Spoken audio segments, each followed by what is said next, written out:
জুলুম শুধু আল্লাহ তাআলা আমাদের উপরই হারাম করেনি, আল্লাহ নিজের উপর হারাম করছে।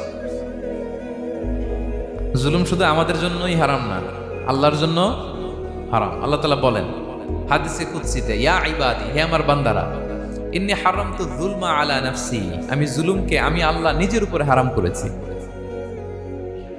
ওয়া জাআলতুহু বাইনাকুম মুহাররামা, এবং এই জুলুমকে তোমাদের উপর হারাম করেছি। ফালা তাযালামু, তোমরা একে অপরের উপর জুলুম করো না। জুলুম শুধু আমাদের উপরই হারাম না, আল্লাহ নিজের উপরও হারাম করেছেন। তাহলে জুলুমের সাথে কি মুমিনের কোনো সম্পর্ক থাকতে পারে? পারে না। এবং আল্লাহ তাআলা কখনো কোনো বান্দার উপর জুলুম করেন না। ওয়া আন্নাল্লাহা লাইসা বিযাল্লামিন লিল আবিদ, তিনি তার বান্দার উপর জুলুম করেন না।